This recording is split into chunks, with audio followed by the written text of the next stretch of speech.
guys, you are watching United Rock Nations. So we are here today with Blues Pills. Hello!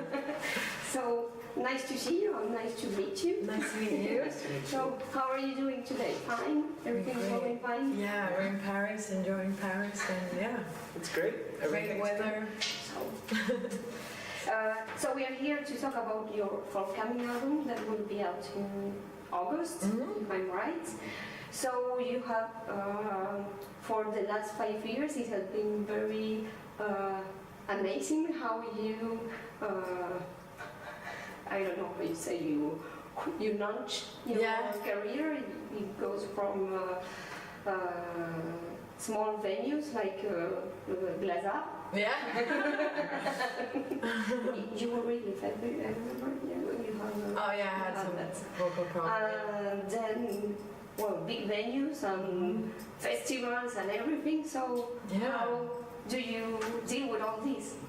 It's been a journey, that's for sure. I think it's a constant development, and I mean, now when I look back, like maybe when the album came out, I wasn't really prepared for what was about to happen. And for example, I remember the moment when we stepped on the stage of Hellfest, and it was this huge stage. You know, I've never even stepped a foot on that kind of a big stage. So I think it was an overwhelming feeling. But when that kind of settled down, we've been developing and just taking it in, and you know, having fun every time. Not like nervosity doesn't take you over anymore, and just enjoying it. Yeah, it's been great, and we learned. Playing so many shows, we learned so much. Always trying to make the show better and better, and becoming more comfortable in those stages. So, Because you have been touring for the last 5 years, more or less. Yeah, we've been touring a lot. So I also read that you went to Australia with the album wasn't out yet, the first one. So how was a big big audience, or how? Yeah, we were supporting this band Cadaver that we're also doing a tour with now in the fall. But we were supporting them in Australia, so it was a great experience. It was some shows were smaller than the other, but it was a fun time. Melbourne, the Cherry Fest was probably the highlight as far as crowd goes. I think it was maybe 800. No, ACDC Lane in Melbourne. You know, filled with people.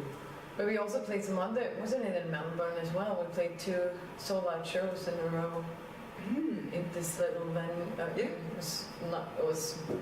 Yeah, because I bought my SG. I have a guitar that I bought in Melbourne, and those shows were the first time I played it, because I just bought it and then played the shows. Yeah, so he got a guitar out of it even. I got a souvenir. It's my memory of Australia. That's a great souvenir. Yes. And do you have do you try to explain the reason of the success, or no, you just take it the way it comes? Or I don't really know how to explain it. I think if we see like the overall picture, it's like we're so thankful that this kind of music, you know, that people still want to listen to this and support it and go to the shows and seeing the bigger picture. You know, it's sort of as well a movement. You know, when you look at Alabama Shakes, they like won the American Grammy, and they're like, you know, a blues rock and soul band. So I think it's you have to see the whole picture, and that people want this, you know, kind of authentic and handmade music, which is great. It's quite different from all that you listen nowadays. Like on the mainstream. It's pretty different. So and it makes you go back to the 70s. Woodstock. So there's a lot of hippies on our shows. There is. I think you have something in the show that makes you feel that way. In the way, not just the music, but the way you act, you perform. I think it's quite. I remember the performance at the Hellfest, and I said, "Wow, it's quite impressive," because you know, they're all metal bands and it's got Yeah.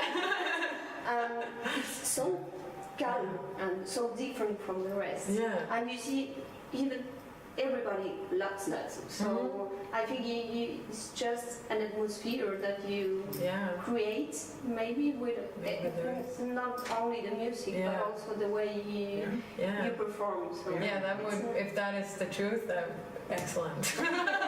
So I guess we have like when we play shows, there's a backdrop with the cover. So of course, like we do pay attention to not only to our performance, but to try to see the full picture, what's behind us, and so that the experience is great. You know, not, of course we are really, you know, like we try to play the best that we can. Every show we try to make it better. And also which I like. to make sure, you know, that the sound is right and that the setup and everything. Yeah. So thank you if it's for what you said about it. It's like if I can go to talk about the album, it's like the art cover of the album. You know what, even if you don't know, you think, okay, it must be some kind of 70s or with influence like that because of the art cover. Just even if you don't know, I think it was I think it's just it's a package. It goes. I think Marike Kruger-Dunham, who made our artwork, I think that complements our music so much. So and it's so it's also luck for us because it goes hand in hand. You know, like I think as well her art, like it's a lot of that reminds me of like the lyrics we tried to write as well. You know, finding the balance and stuff like that. So I think it's great to work with her, and her artwork is amazing. And so we've been talking about the new album. So what maybe it's for me a little bit different from the others is the keyboard. You have in some songs more present than the others. Keyboard synthesizers maybe also. Why it was a will of you, or it just came like that because the song was maybe one particular song I think about. I felt a change. Right? Does the song made you put the keyboards on it, or was the keyboards before? So I think in I Felt a Change, for example, I wrote that too when I was playing the keyboards too. So it has the keyboards, you know. It's a Wurlitzer on the album that's playing it, and then we added Mellotron. That's kind of sounds like the strings. But I think on this album, and also before when we recorded the first album, it felt like we missed something because we overdubbed so many guitars, and as well just at the live show, like it would be nice to have someone playing organ or other keys and a bit of rhythm to just make the sound picture bigger and fuller. As well when he goes off in his incredible solos and so on. So I think we had that in mind as well, and when we recorded the demos of it, I was playing the piano in the studio, so we had it in mind. So some of the songs were built around that. So it's that's a different color too. We sometimes it's nice to just really adding like stuff that sometimes if it's just guitar doing chords, it's just sometimes we call it a bit the carpet. You get this wall of just rhythm guitars, but with organ it just adds something more with and especially with the soul influences. Of course the keyboards, Wurlitzer and organ and everything, it really brings it really fits that style. So and we're also bringing an additional member now on stage with us for the summer and for the upcoming tours and so on, so we're going to be 5 in the band. And he's a friend of ours that he worked with us as a backliner because we also wanted to see because being on the road and touring so much and being in a band it's a lot of dedication. So we also wanted to see how he fits in that surrounding and being part of the group. But he's a super nice guy, and he's super tall compared to us others, so we call him long legs. So it's gonna be interesting.